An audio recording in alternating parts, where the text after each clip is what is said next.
Excellent. Well, thank you, everybody. And thank you for that introduction. Hopefully you knew why you asked me to come and speak. Whatever. Something. We'll talk about something. So I got to get you hooked up to this thing so you know. Well, you don't really need to know. Let's see. Oh, I might be able to, but I haven't a clue how to do that. I'm not much of a gadget guy. So I just do something that works and see if it works. Perfect. Oh, there we go. Yeah. So I've got to click on something here. We'll use that one. Excellent. All right. Well, that was without too much hassle. Again, thank you. I'm really enjoying my stay here so far. I've gotten out to see the southern archipelago and the northern, and I got on a train yesterday. No, it was a bus. You know, you get one of these passes, and you can get on any bus. You just have to press a button, and then you do this thing. So I just got on the first bus I could. I ended up in a place called Udavalya. And then I took the commuter train back. So that was quite an adventure. I actually like getting out into the agricultural areas, and I got to see some of that. When I was a kid, I wanted to be a farmer, and I wanted to teach agriculture. When I got into high school, I thought that's what I would want to do. By the time I got out of high school, I changed my mind. So maybe that's a good intro to what this talk is about, continuous discovery. This is what I call the power of pure Agile. So we're going to kind of explore a few things, and let's just see where this goes. So what is Agile? I want to start with this idea. I call this pure Agile, but I've taken that off of my talk. I'm going to make sure does my shirt look like it's tucked in properly and everything? Because they are filming. I had once where my shirt was kind of all puffed up on one side. I looked ridiculous. But I always look ridiculous, so what the heck.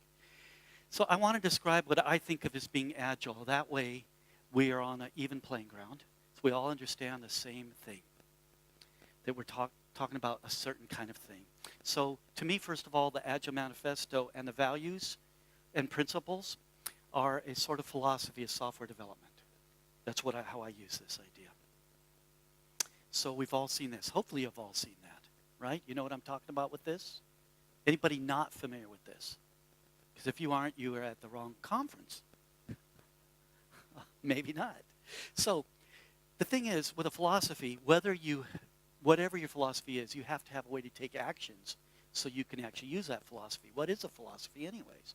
It's kind of a set of guidelines for doing some practical stuff. You know, it helps guide our life somehow. So this philosophy of Agile is what I'm talking about. We need to be able to take actions, and this is really important to me.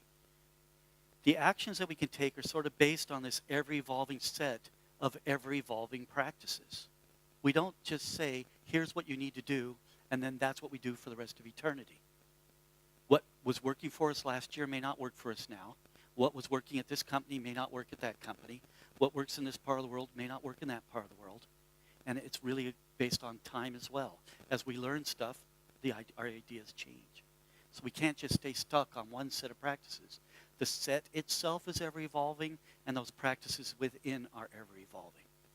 So if you've ever heard of, for example, pair programming, you know the story of pair programming came from the idea that if we have good success with doing code reviews, what if we did our code reviews, you know, instead of every 2 weeks, what if we did them every week? What if we did them every day? What if we did them continuously? What would continuous code reviews look like? Do I need to move that down a little bit? How's that? Is that better? We'll try puffing. That worked well. Okay. I'm not real savvy with this stuff. Okay. That finally grew into the idea of pair programming, where you just sit together and you code all the time. It's continuous code review and a lot of other advantages. But do we stop there? So we moved on to another thing. So the teams that I work with, it seems like we moved on to this thing called mob programming, where it's 5 or 6 people working together rather than just 2. So where's it going to go next? Who knows? It can move in almost any direction. So the thing is, which practices should we be using? So that's what I think the Agile Manifesto is for. It gives us a way to choose which practices we want to use. If we start off with a set of guidelines in how we choose those practices, then we can better choose those practices. That's how I use the Agile Manifesto. So, I want to talk about this. I call this the Agile Leftovers. So you all have seen that Agile Manifesto. We say, we value these things over those things. It's the things on the left that we value over the things on the right, so I call it the Agile Leftovers. So it's the left over the right. So you've seen this. We'll go through this really quickly. It's got individuals and interactions over processes and tools, working software over comprehensive documentation, and so on. Hopefully you've all have that memorized. And if you don't have it memorized, have it written on your hand so you can act as if you've got it memorized. It's well worth keeping these things inside of you internally. Also, the principles. They're just as important. Okay. That's the Agile Manifesto, and it says that right there. Well, there is value in the items on the right. We value the items on the left more, so that's why I call it the Agile Leftovers. But let's see how this works. First of all, I put this one in. This isn't part of the Agile Manifesto. I'm kind of dyslexic, so I kind of forget which is my left and my right. So I put that in there just for me while I'm giving this presentation. You don't need to use that in the Agile Manifesto. Okay, so we have individuals and interactions over processes and tools. I'm not going to go through these one by one, but I'm going to use them to explain how I think of the Agile Manifesto. The item on the right has to support the item on the left. In other words, it's not a matter of I like the item on the left more than I like the item on the right, or that I prioritize the item on the left more than the item on the right. This is the way I use the Agile Manifesto. The item on the right has to support the item on the left. Let's take it a step further. I would prefer that every item on the right, for example, if we are using a tool, I want it to be able to support both individuals and interactions and working software and customer collaboration and responding to change. Not just one for one across this thing. Hopefully that makes a little bit of sense. We'll go on to another one. I don't want any item on the right to detract from an item on the left. So if an item on the right is of value, it cannot, for one item on the left, it can't detract from another item on the left. So I don't mind if it's just one, but it shouldn't detract from any of them. Okay, and then kind of a last idea about it is, while the things on the right might have some kind of value, that doesn't mean we necessarily have to use them. So in other words, just because we think it has a value in some way, if it's not supporting the things on the left, then we probably don't need to be thinking about it or doing it. That's kind of important to me. Because a lot of times we're doing things that are there just because that's how we do things. And if they're not supporting what we're trying to do we need them or are they waste? I don't know. But that's the way I like to think about it. But I want to add one more twist to this. This is the basic idea. Some of the things that we do in our lives detract from the quality of our life, but we do them anyway. So I'm going to give one little example of that. And this is how I think about the Agile Manifesto leftovers. I value being fit and healthy over eating junk food. So you can get a little bit of pleasure maybe out of eating junk food, or a lot, but it doesn't really support you being fit and healthy. It's hard to say eating less junk food will make me healthier. It will just make me less unhealthy, maybe. So getting rid of the junk food might be good. It's kind of like for me, if I eat junk food, then I can feel a difference in my body. I can feel a difference in how active I feel and everything like that. Does this make sense? I'm trying to make this out, and this isn't part of the Agile Manifesto. Don't go around telling people that this is part of the Agile Manifesto. But this is a way of thinking about what the left over the right means. So the people who wrote this stuff, back in 2001, may not agree with me. I want to make that real clear. I don't know how to live my life in doing things as everyone else thinks I should be doing them. So I take these things for myself and say, how does this work for me? And when I first found that Agile Manifesto, I'd already been doing extreme programming for a few years. And as soon as that got published and I read it, I said, that's a good set of rules. Let me see how they work for me. And I started using them. And then I started getting this argument from people. And they would say things like, well, we still need these documents. And I go, but why do you need the documents? Well, it says right in the manifesto that they are valuable. And there it is, so we get to use them. So that's why I came up with this idea. Do we really need to use that kind of a thinking? That it says there that it's valuable. I should be pointing this way. You guys don't know what's there. If it says there that this is valuable, then I should be able to just use it. So I modified this thinking for myself to be as I just described it.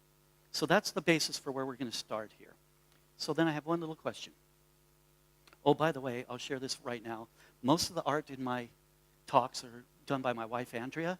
So I love using her artwork in my talks, and she allows me to do that.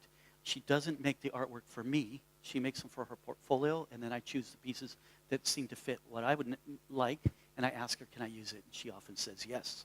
So I love this. I really love this picture here. I kind of see this as somebody reading a horror story to their siblings, and everybody's scared to death, you know. That's a pretty scary book for a pig, I'm sure. So, are we allowed to change the Agile Manifesto? What do you guys think? Absolutely, right? We can't go to their website and change it there. We're not allowed to do that. But we can change it for our own use in any way we think we need to. Otherwise, I don't think it would be an Agile Manifesto. So I'm going to give a little example. What if there was a missing word? What if there was a missing word? Could we add the missing word? Yes, I think we could. So I'm going to show you. Here's the manifesto. Where is the missing word? You can't tell because it's missing, right?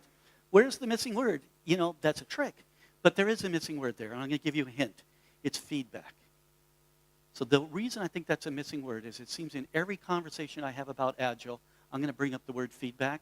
I'm going to talk about rapid feedback. So I'll make that a little bit bolder. Rapid feedback. I think it was a word they could have put in there that would have made it easy for me to explain some things. So I'd like to have that in there. So personally for me, that's what this is about. This is a manifesto that's about rapid feedback.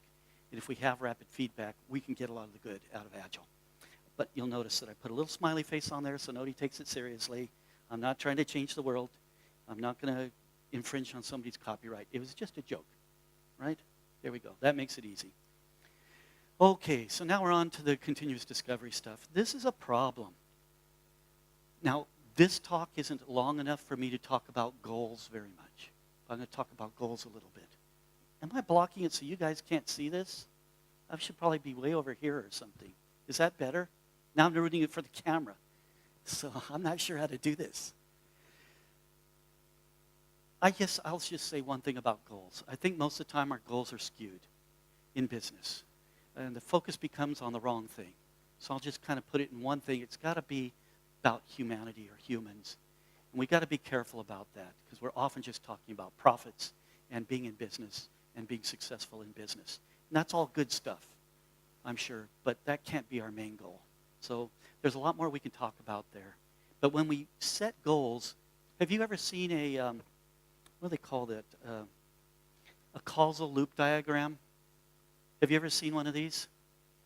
As soon as we start doing anything more than something really simple, they can get really big and really confusing. I don't even know what this one is about. I just picked it off Google Images. I hope that was okay. Could somebody check? Is it okay if I took a picture for Google? I don't want to get arrested. Anyways, so I just put a heading up there. My brain hurts because this is too much to think about how each of these things affect each other. So we're going to go into a little thing about systems that I want to share. I'm going to have to actually move in a little closer so I can read the stuff. This is from a book called The Systems Bible. There's many different versions of it. The Beginner's Guide to Systems Large and Small. Oh, I got an extra "the" on there. That should have gone down at the bottom, I guess. Just pretend this was correct. Okay, so I'm going to share a few things from it rather quickly. But if we were going to put this on the recommended books list, I think it would be a good one. I recommend it highly. So I'm going to move, well, maybe I'll just look over this way. A complex system that works is invariably found to have evolved from a simple system that worked. Not going to read through them all, but this is a good beginning. That tells us quite a bit right there. You can't do it from scratch. It has to evolve. That's telling us quite a bit. We'll kind of get to the point in a minute, maybe. If you have one of those, you just have to start over, right? You cannot design a complex working system and just make it work. You got to go back to a simple system. This is according to John Gall. I'm not him. These were his ideas, but I like to borrow them. All working complex systems started out as working simple systems. That's just a redefinition of the first one. And a simple system might not work. Lots of simple systems don't work. Like in nature, those are the ones that, evolve away and we never see them anymore. And a few simple systems are working. So what do we get to start from? That's pretty plain. If this is true, who knows what's true, right? I don't know. So some complex systems actually work. So we know that if following this thinking, we probably can get a complex system that's working. What this is all pointing to me is we need to simplify. We really need to figure out how to simplify. So this is a paraphrase because I couldn't find the exact quote. I added this in at the last minute. A working complex system will keep doing what it does long after the need for it has passed. That happens over and over. We use things that used to work, but they don't anymore because that's the system in place. Now, he has a bunch of other laws. I just wanted to share a little bit of this. But an example of another law would be that that you can't fix, well, it kind of says it there, but you can't fix a broken working system because it's doing what it was set out to do. We can never go back and fix that. We have to revert back to some kind of a simple system. Most places I've worked, they're trying to fix their broken, no longer working complex system, or maybe never working complex system. So I think that this is a good introduction to what I really want to be talking about, and that is discovery. So here's where we're going to go with that. This is kind of an exercise, and I think I'd like to do this as a audience participation. And if you would pair up, it's kind of set up nice for pairing up here because it's 4 and 4. Pair up with a person near you or a couple people near you, and I want to come up with an idea about this thing here. This is from the U.S. You probably recognize that. In the U.S., we recognize that shape being our country, but you might recognize it as being some other place that you don't live right now, but that's where I live. Actually, I live somewhere over here, I guess. I'm not quite sure. This is a little bit of an awkward map. Anyways, have you ever heard of that, the Lewis and Clark expedition? Okay, so I'll explain what it was. This guy over here, he was a kind of a well-known fellow, bought from a guy in France this whole purple area because the guy in France needed money to fight a war with some other country that would be over here. So he needed money. He bought this. I bet you right now, with the number of people we have in this room, if we pooled our money together, we could buy this. That's how cheap it was. Okay, so he said, well, what? I really want the rest of this. But we can't get the rest of this unless we get some people out there. So let's send some people over there to figure out how we can get more people over there. So they did this thing called the Lewis and Clark expedition. Now, that's not quite the history of it, but I think that's sort of the idea. And look how long ago that happened. In United States years, that's a long time ago. Around here, that's like, that's a couple years back. So I went to a cemetery somewhere nearby, and I said, oh, look how old these graves are. And they said, no, the old graves are over there. These are new graves. Apparently, they're renting them now. They rent out a grave spot for you. That's kind of a cool idea. Okay, so, because if you don't like it, you can move easily, right? So he said this was sort of the frontier, so to speak, and much of this wasn't known. Some people have been out there, and some people live there for thousands of years, but mostly we didn't know about it. He was going to send some people across here to see if they could find a waterway all the way across. Maybe we could take a river up to here and then go a little ways and get another river that went down to there, something like that.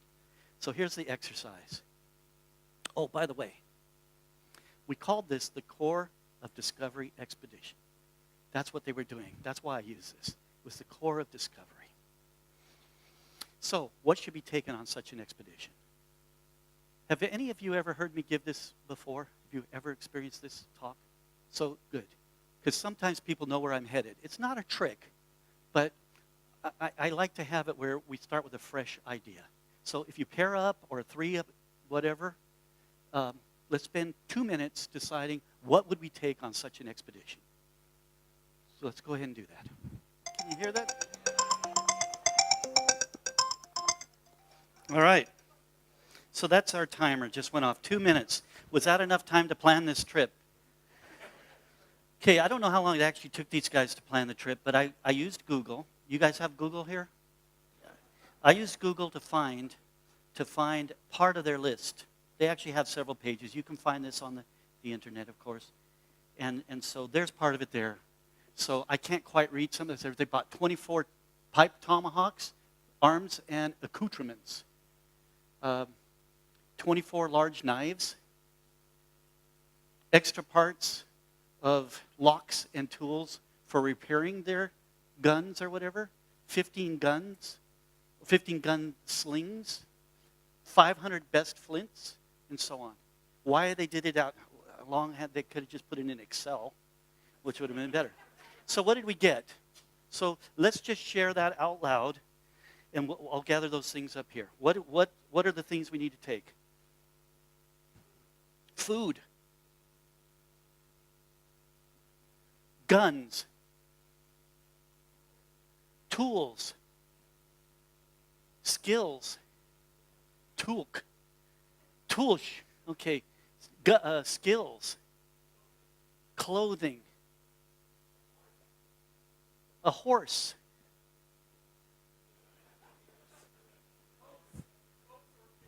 Boats or canoes.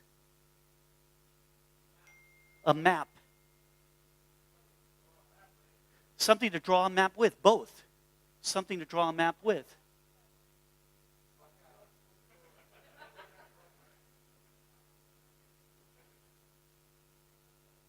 What else? A compass. What else? Merchandise. A friend. A big, strong friend. Your girlfriend. What else? An interpreter or someone who can speak various languages? Or at least know some kind of sign language of simple trade?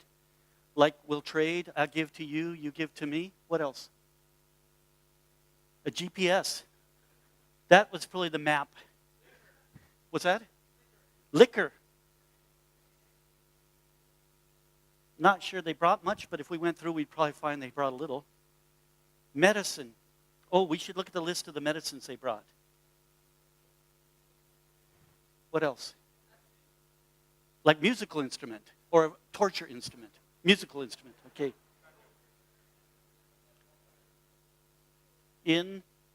Instrument. What else? A logbook.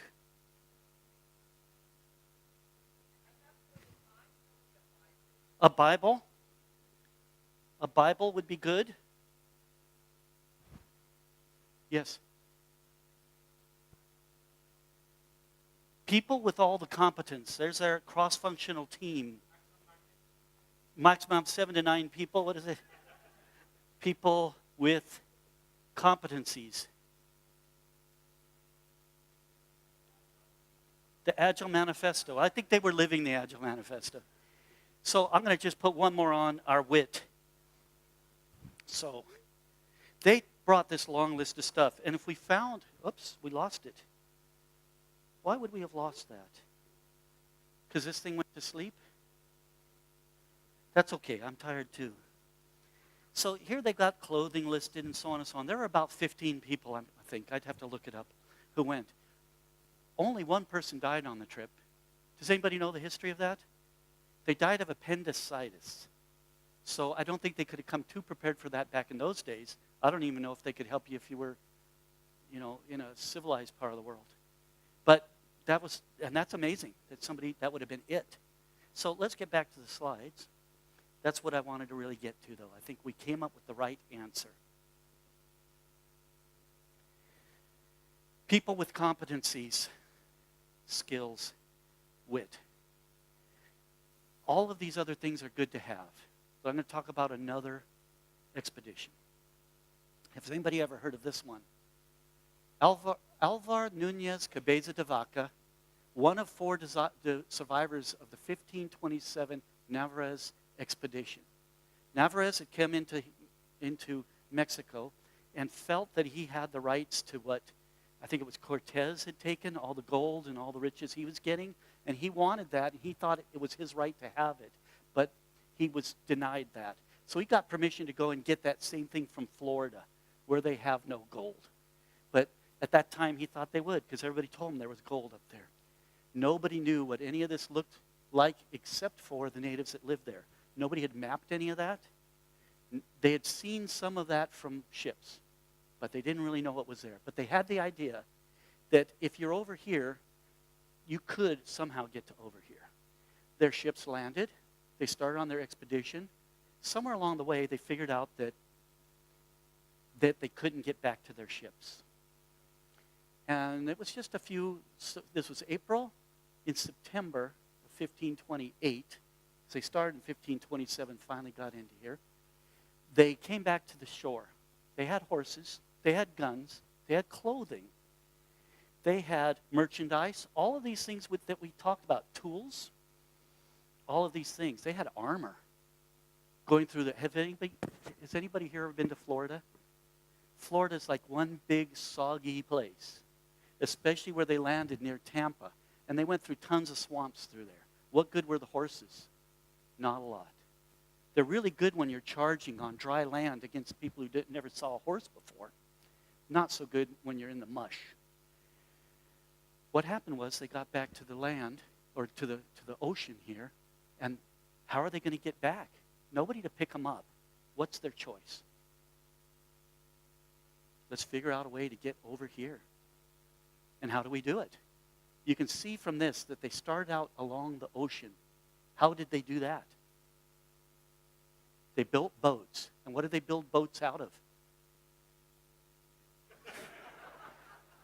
Exactly. Their horses. They actually took their armor and made nails and saws out of that stuff. And their guns. They reforged it. That means they needed to have somebody with the competencies to do that. The understanding, the brains to do it. You see where I'm getting at here?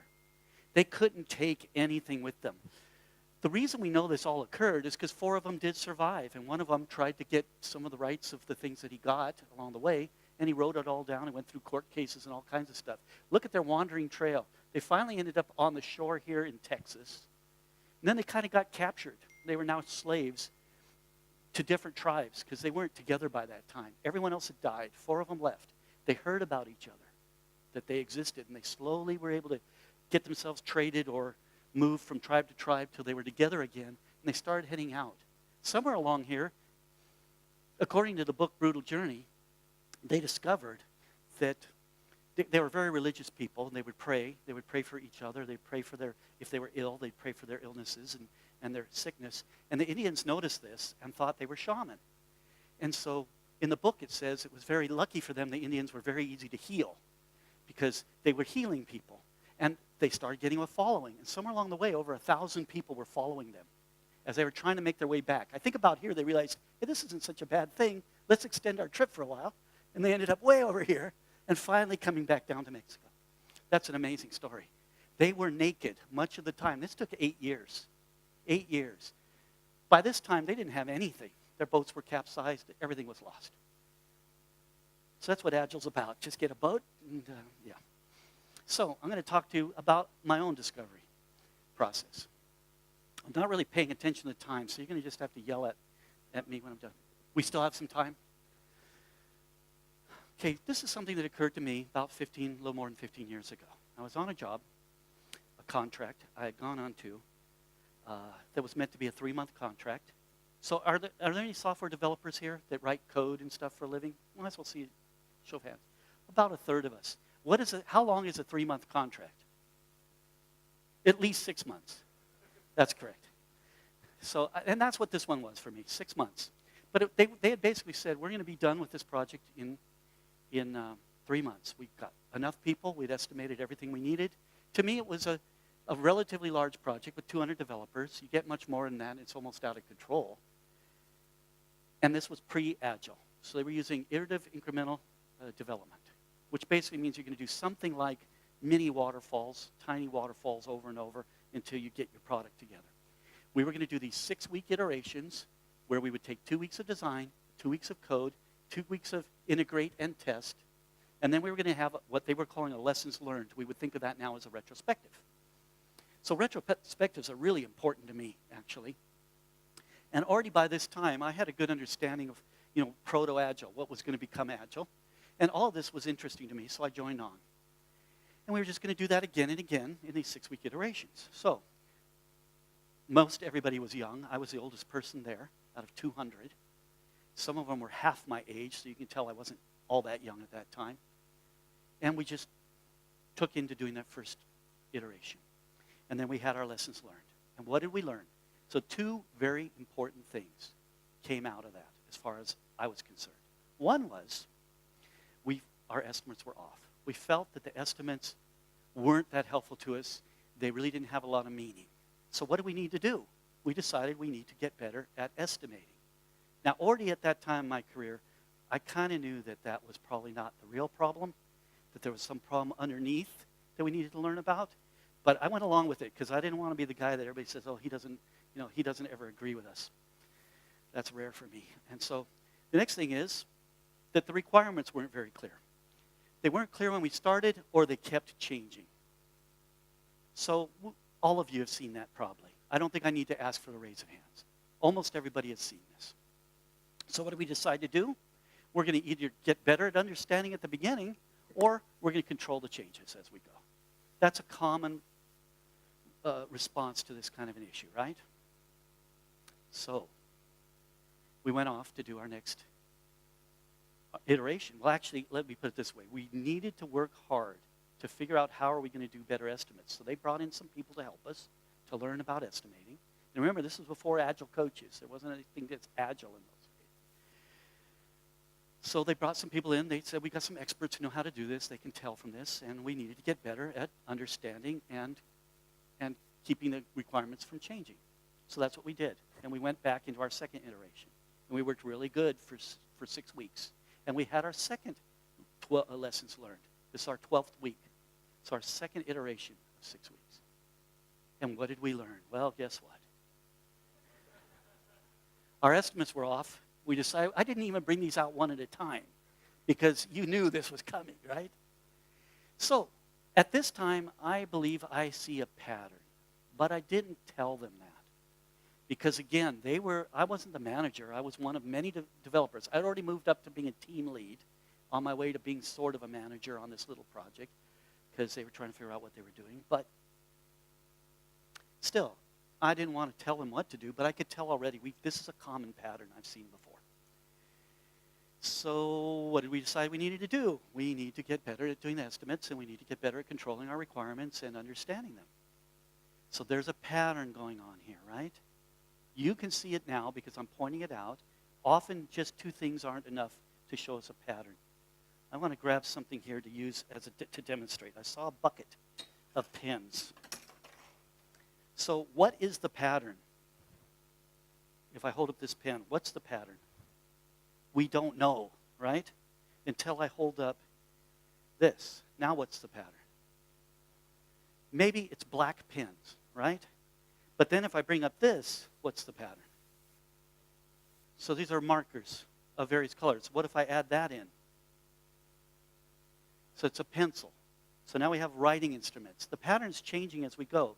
What if instead of picking up that, I picked up this? Now what's the pattern? Oh, there you go. It could very well be. Well, this is actually a Twitter machine. So I'm not sure what that's used for. You get the idea? We can't really tell much about a pattern until we see enough things. So I didn't want to guess that I really saw enough things. Well, you know what happened. We went into our third iteration. And during our third iteration, we worked really hard to get better at those things. And then we had our lessons learned. Do I have to even show the next slide? At that time, I said, we've got a pattern here. And I felt it was my professional duty to say that. And I said, we've got a pattern going on here. We're trying to solve something we're calling a problem, but they're symptoms of a problem. we got to figure out what the problem is. Trying to solve the symptoms never solves the problem. We have to know what that problem is underneath. We're solving for the symptom. So for the next few weeks, or a week or so, nobody would talk with me. I noticed as I walked down the hall, these young kids, 22, 23-year-old, they just scatter as I'm coming down, and nobody would talk to me. So finally one day, I cornered one of them because they were young and they weren't bright enough to get away from me. And I cornered them, and I said, why won't anybody talk to me? And they said, oh, the manager said not to talk with you. Now, they didn't tell them why, but I understood that. The managers understood what was going on. So it wasn't that they didn't know that this pattern was there. That was a real revealing thing to me. So then people started talking to me again. I guess it's that friendly old guy. It's kind of like my grandpa, and that was okay. You can talk with him. But yeah, that really exposed a lot to me. So that was pretty much the lessons learned that I wanted to share. We had this going on. We have whatever number iteration. We do this continued, the lessons learned week after, or iteration after iteration. We figure we have to work harder, and we go back into it, and we just keep doing it, and keep doing it, and keep doing it. And I call this the cycle of continuous no improvements. So you've heard the cycle of continuous improvement. This is the cycle of continuous no improvements. It's that we're continually looking at the symptoms instead of looking for the problem. We have to dig deeper and find that problem. So that being over 15 years ago now, it's something I've noticed again and again and again.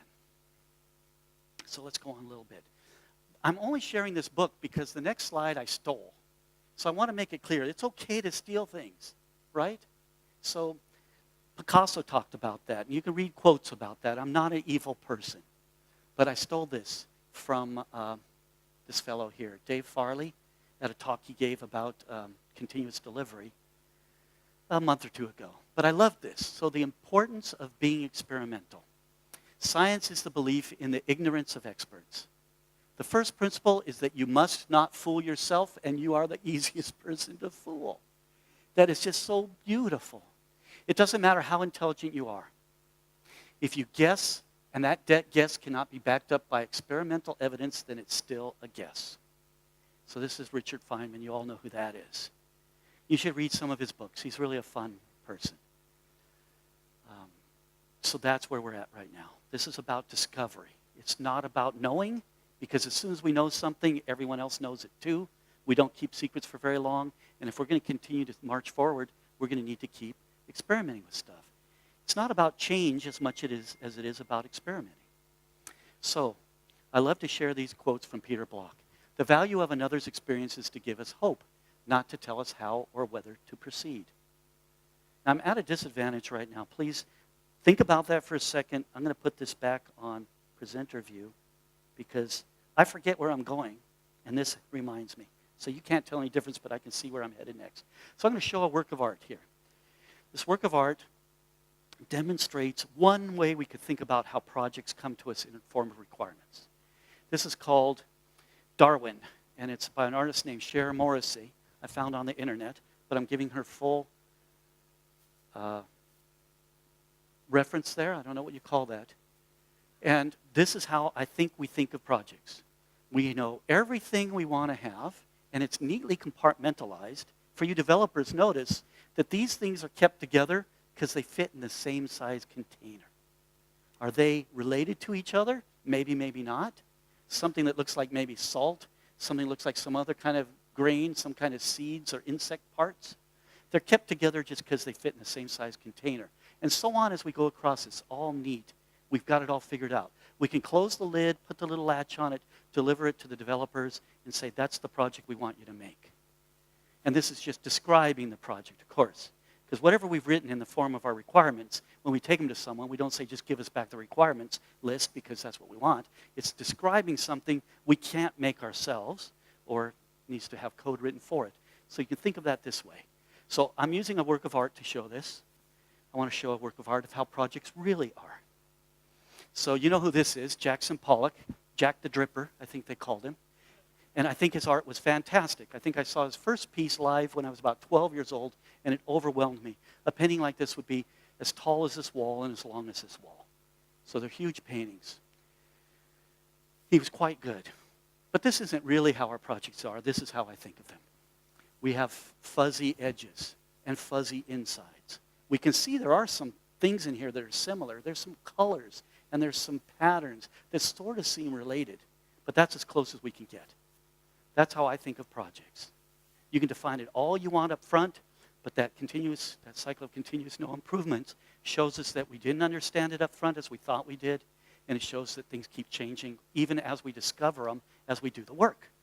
So this is where I kind of like to think. This is sort of what we've got. How are we going to work with that? So I started developing this little set of ideas and that could contain the knowledge that I thought I was gathering so I could carry it easily with me. And I call them my maxims. And one of them is this. It's in the doing of the work that we discover the work that we must do. When we do that, when we actually do the work, we're going to reveal what reality is, or at least as close as we can get to it. So that's the way I think of it. The doing exposes reality. We have to have something to be working on to expose the reality. And then I like to think of this. So this is why I don't use estimates. This is how I go about breaking stories down. I'm looking for something that's recognizable to me. That pattern sort of shows up. I say, I can see that's a pattern. It's got to be understandable. It's hard to understand a 180-page description document, but it's easy to understand a half-a-page document. It's got to be distinct. It's clearly a thing. It's got to be cohesive. Everything in this belongs together. And it's got to be potentially valuable. I never look for the most valuable thing. I don't care what the most valuable thing is. Sometimes we have something that is so important that we get done because of the risk involved. If that thing doesn't work, the whole rest of the project's no good. We might need to work on that first. I worked on one once where they were trying to invent a mathematical formula for determining the quality of some equipment that they used a scanner on. And if they could get that mathematical formula, then they could do these scans automatically so a human didn't need to look at them. Did they ever get the math formula? They didn't. Everything else we could do, we did. We could scan the device, we could get the images, we could look at them as humans, we could determine where the problems were, but they couldn't figure out how to do the math. So which part of that project should we have done before the rest? See if at least the math works. Because the rest of it was kind of straightforward. We shouldn't have done the rest of it because we were just spending money until we knew that it was going to give a value to us. So sometimes there's something that's more important, but usually anything that's potentially valuable is good enough for me. Because I want to be able to separate it from the rest of the requirements, make it run, get it into production. That's when we can learn. Because I want to get that feedback. I'll point that out. It needs to get deployed. You can get it into somebody's hands that's a tester or into somebody's hands who's a representative user. But until somebody's actually using it for the work it's supposed to be used for, you probably haven't learned enough. So that's why I drive for that really quickly. So here's the thing. We have a pattern. This is another cycle. You see lots of that in Agile stuff, right? And it's not all this way. It's not all linear. But this is the basic idea. If I can break off a chunk, do it, I'm going to learn something, and I'm back to it. And on we can go. This just goes on forever then. Projects should never die. I've never worked on a project that we could actually say we're finished. Because as soon as it's in somebody's hands, they want more. They want something better. They want something different. They want to change this. They want to eliminate that and add this. So we'll go on just a little bit more. So I call this the 80-20, 80-20. And I started using this idea, it's something like 2003 or 4. And I got on a little project, and I'll share some ideas about that in a minute. But I got on a little project where it started becoming really clear to me that most of what they wanted to do probably wouldn't be used. And I was trying to express the idea that there are studies that show that something like 80% of the features of a project are never used or hardly ever used. Whether those numbers are correct or not doesn't matter too much. The basic concept is there. At least in my own experience, I've seen it over and over. So I want to find a way. How do we figure out what we should write? What we should be working on? So, if 80% of the use of the app comes from 20% of the features, which is kind of another way of stating the same thing, I think it's called the Pareto Principle, it could look something like this. If we knew everything we wanted in the project, but we could identify the 20% that would actually be useful to us, why not just do the 20%? Well, that's because we don't know what that will be. We need to discover it.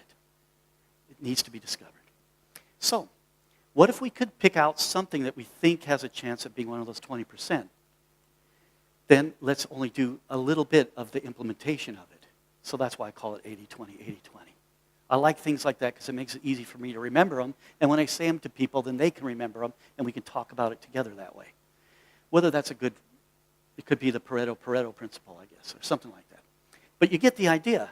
What if we could just do just the 20% of features and only 20% of each of those features? How much of the work would we actually have to do percentage-wise for the whole project? You got some mathematicians here. 4%, which is 25ths, or is that what we're saying, 50/20ths? I don't know what we're saying here. 4%. Can we actually do that? I don't know, probably not. Maybe so. So I'm going to share an idea here. I'm going to call the 12 calculations. It'll take me just a minute to get something to use to demonstrate this. I usually carry these in my back pocket when I'm giving talks, so I may have messed up. So we'll do this. We'll just use this. Pretend this is a requirements document. Each page in here is at least a requirements. I've seen requirement documents that were thick, and I've had people explain to me requirements documents that were like that much documents stacked up on the floor.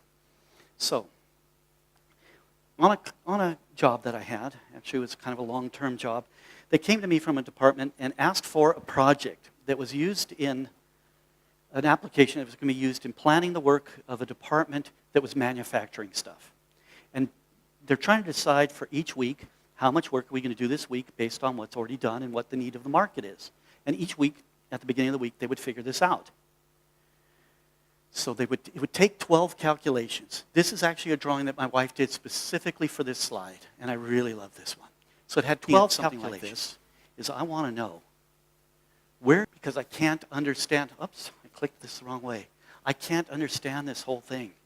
This is just too much. If we're going to spend time understanding all of this, you're going to wait weeks and weeks before we can deliver anything to you. What's your biggest pain point? And they said, I'm going to find a nice page to rip out. They said this part here.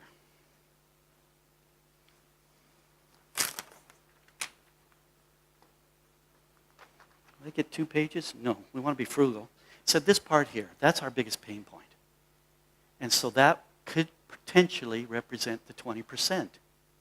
But what I wanted to know was, how little of this can we do and still bring value?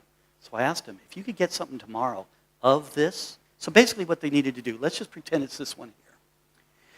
This one is fed from those calculations and some other data, and then that's passed on to these calculations, along with some other data. Eventually they get to what they need to do for each product. And it took people 3-4 hours a day on Monday to do this, and there was 5 or 6 people doing it. We got that little bit.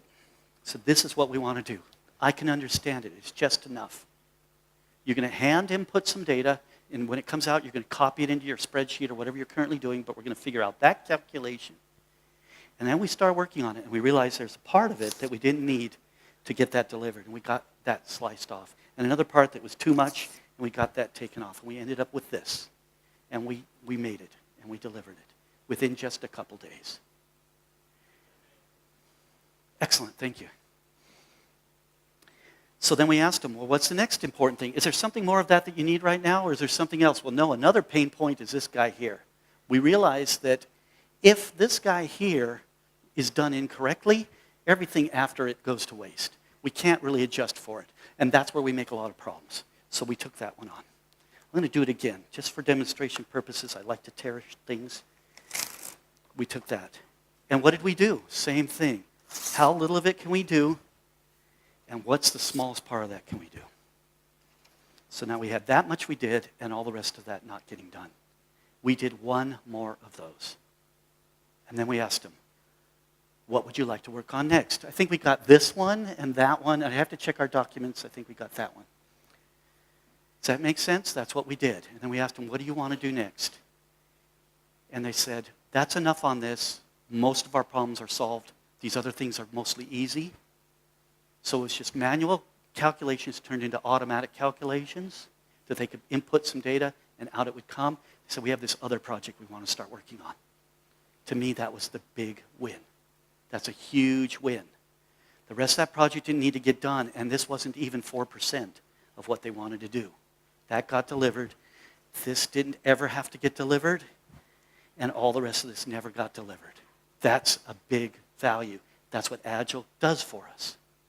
I call this deliver features until bored. The moment they were bored with this, we got all the value they needed. We never did revisit that project in another 3 years. That was enough to get the pain off. It's like if you accidentally got injured or something, and you could go and get it all fixed, and you can take really strong painkillers, but maybe just a couple aspirin or bufferin would be enough to take the edge off, and then you go, it's okay. You know, you let it ride for a while. And tomorrow it's a little bit better, you're okay. If tomorrow it's getting infected, maybe we better go get some stitches or something. This is deliver features until bored. So, let's find a way to crank up our ability. This is the way I like to think of it, to have as many small opportunities at delivering value as we can get. How can we possibly do that? Well, we've got a whole room full of people who are doing that because that's what Agile does. Agile gives us that ability to deliver little parts of potential value, and we can then steer based on that. It kind of looks like this. It just goes on and on. If I could wait here for an hour, I could just have these keep going because this is the continual rhythm of doing Agile. We could switch from project to project sometimes, day to day, because we're not so deeply invested in any one particular thing. We can work on something today and something completely different tomorrow because we delivered yesterday. And we're delivering with fewer bugs because we're delivering rapidly and getting rapid feedback. And we're proving the value as we go. It kind of looks like this. You're getting tired of seeing cycles now, but the rest of the conference will be full of cycles, I'm sure. We write a story. We have an idea, and we make a story. What's a story anyways? It's just a term we use to say, here's a little bit of something we want. We design and code it quickly, deploy it into real use, get some feedback, evaluate the feedback, and on we go. This is a cycle that's continually feeding us the ideas of what we want to do next. So where's the question? Where in here is discovery? Where do we do discovery in this process? All over, the whole thing. As soon as we express an idea to someone else, we'll get feedback from that. As soon as we start putting it into the form of a story, we'll be giving ourselves feedback. We'll be thinking, wait, that's not what I was thinking. Somebody else reads it, they give us feedback. As soon as we're designing and coding, we might go, that's too hard to do. We need to do some easier stuff first to get us there, and so on and so on. There's cycles all throughout this thing. So, we're kind of wrapping up now. When I was 12 years old, this is what my wife imagines I looked like when I was 12 years old. I got a job watering plants in a nursery. And my boss took me aside and he said this. Your job is to water these plants, and it's a really important job. Because if you don't water the plant, it will die. If it doesn't die, it will at least become stressed. It needs to get enough water every 2 days to stay in a healthy condition. Now, of course, this is in Southern California. Here, do you ever water your plants? Nature takes care of it, maybe. So he made it clear to me that I had an important job. It didn't seem important, but he was making it clear this was important. But he said, you have a second job. And that is to look in the nursery as you work for something we could be doing better. And then at the end of the week, when you come in to get your pay, I want you to tell me, what is that thing that we could be doing better? And then we'll talk about how we could do that, how we could fix that thing, or how we could do this better. So I did. At the end of the week, I came in. It was actually, I noticed a lot of the hoses were leaky. And we were losing water because of it. And, that's wasteful. He said, that's a very good observation. Well, what should we do about it?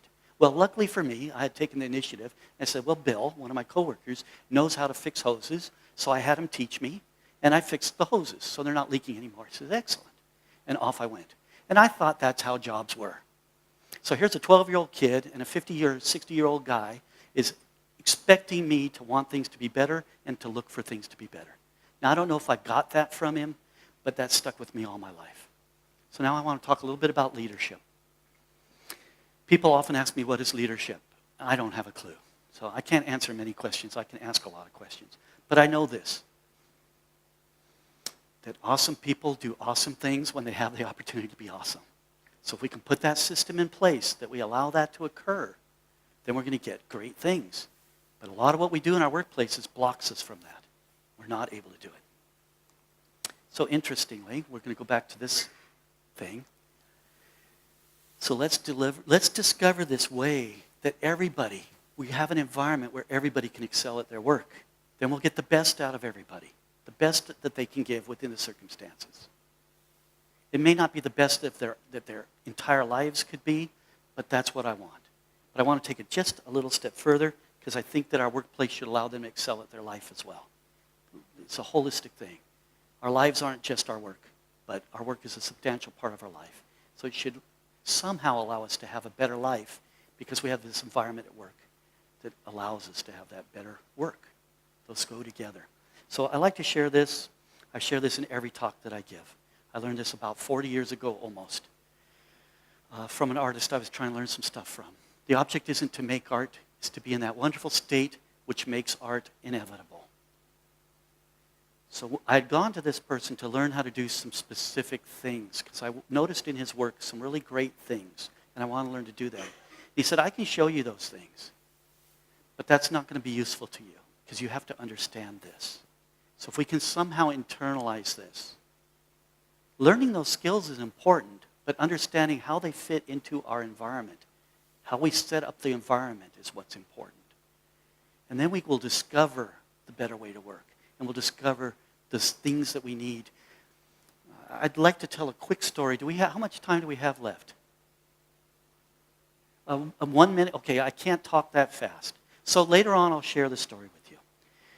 But the basic idea is there's a nature to things. And that nature to things is what we need to pay attention to. So how we get along with each other is important in our work.